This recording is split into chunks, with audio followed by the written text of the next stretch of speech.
So today's lesson is going to be on IVT. We are looking at trying to figure out what do you need in order for IVT to hold. The first thing we're looking at is that the function must be on a closed interval. So that's usually one of the easiest things to check, closed interval, and we usually use constants a and b. Second thing we're looking at, is it continuous in the interval a to b, which means no discontinuities.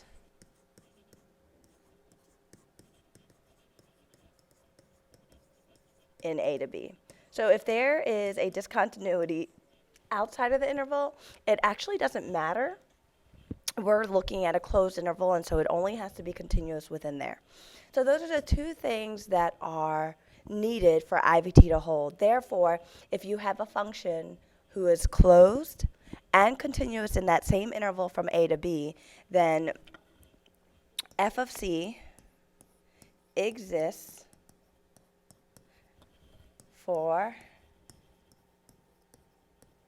every value in, and we'll say, I guess, f of a to f of b,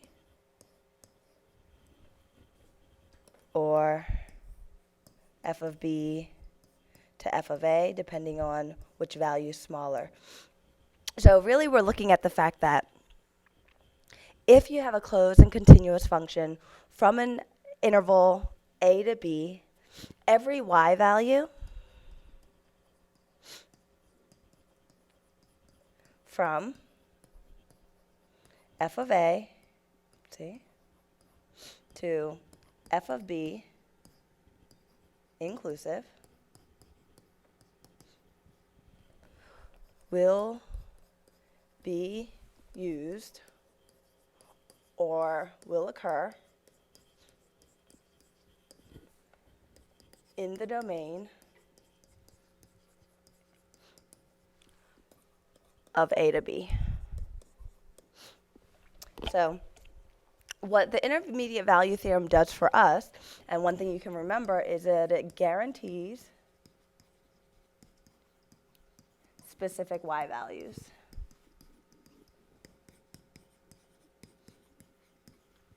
So let's look at some other ways to look at IVT. I think I'm going to do graphically, algebraically, and numerically. So given a graph, we're going to look at the fact that if I have a function that is closed and continuous, so I'm going to say right now that f of x is continuous from a to b. And I'm permitted to pick any points a to b. And I actually put scales on this so it's a little bit easier for some people who are having difficulty using a and b, f of a, f of b. So I'm going to consider a to b right here, which if you're having trouble, you can think of 7. We're going to put a point on the graph at negative 7, negative 5. But in terms of the point, I'm actually going to call it a comma f of a. And then we'll put a point b at 6, comma 4, and we'll call that b. Therefore, this point is b. What this says is, without knowing what the graph actually looks like, as long as I know that f of x is continuous and closed along the domain of a to b, I can guarantee that every y value from this y value, which is f of a, all the way up to this y value of f of b, will end up getting used. And what I mean by getting used is you'll be able to find an x value within a to b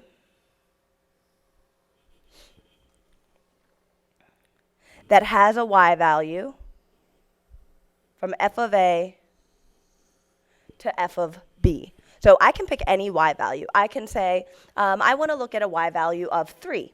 And I don't know where it will happen, but I can guarantee that no matter what type of function you draw, as long as it's continuous, so what that means is if I put my pen down at f of a, so this y value, and I draw any type of graph, so I'll do it in bright green, any graph, as long as it's a function, and I get to f of b, I can guarantee that a y value of 3 will happen at least once. And you can see here that we were lucky enough to have it happen 4 times. But you are guaranteed any y value from f of a down here all the way to f of b up here. And so the easiest way to look at it is if I give you a domain from a to b, and that's this box here, then you're also guaranteed a range from f of a all the way up to f of b. And if I pick any y value within these y values, I am guaranteed that the function will come across that y value at least once within the domain of a to b. So within this box that I'm going to highlight in yellow, that within this box, I can guarantee that I will have every single y value from f of a to f of b be, quote, used by the function, meaning the range from f of a to f of b will be continuously used. Any y value I pick within there will have an x value to match within that box. So let's look at algebraically. And I have, I think, 2 problems with algebraically. This one, we're actually going to end up having to use the calculator. But the first thing we want to look at is, will IVT hold? And so looking at IVT, the first thing I want to look at is it a closed interval? And it is. And is it continuous? Well, this is an x cubed graph, and we know the domain of this is all real numbers, and we know that this is a continuous graph because it is a polynomial. And we know that all polynomials are continuous graphs.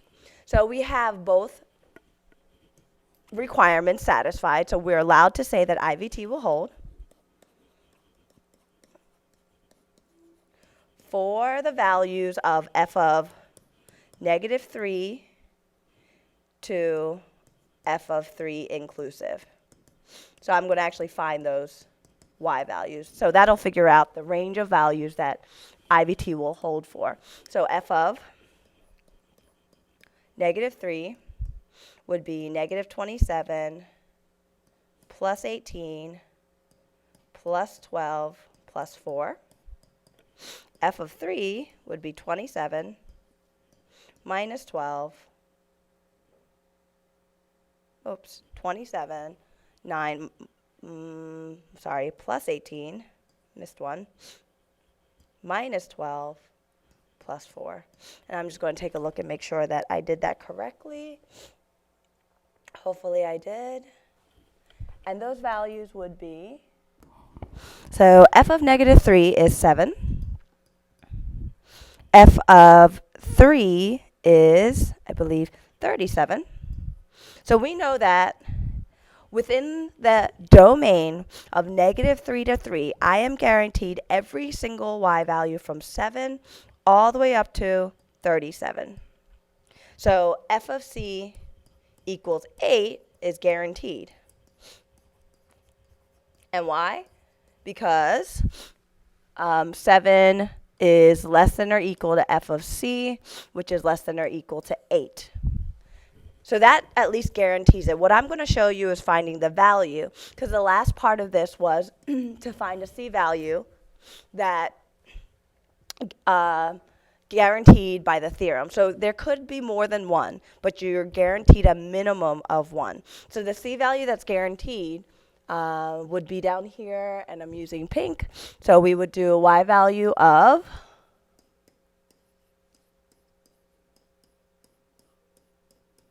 of 8. And this is not one that's factorable. This is not one where I would expect you to find the intersection by hand. So what we're going to do is actually use the calculator, which I have to pull up here.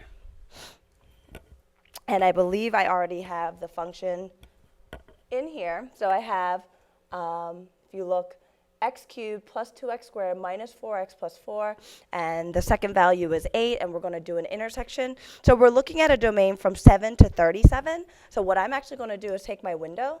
I'm going to change it. Oh, sorry. Domain is -3 to 3. My range is, and I'm going to change the scale to 1.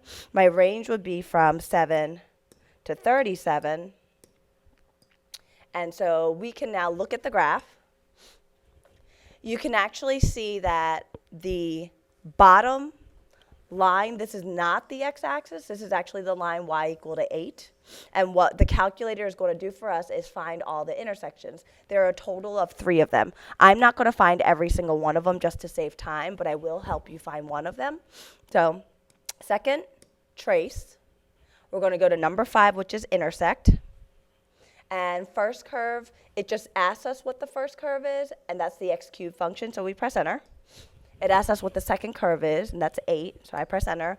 And then the guess, that's where you pick which one you want to find. So I'm actually going to go back and find the first one all the way to the left. And how could I tell that I'm actually getting there? You can see the spider, or you can look at your x values. And I'm at negative 2.48, and I know this one's pretty close to negative 3, so I can stop there, press enter, and there's your intersection, negative 2.903. So I'm going to at least write one of them.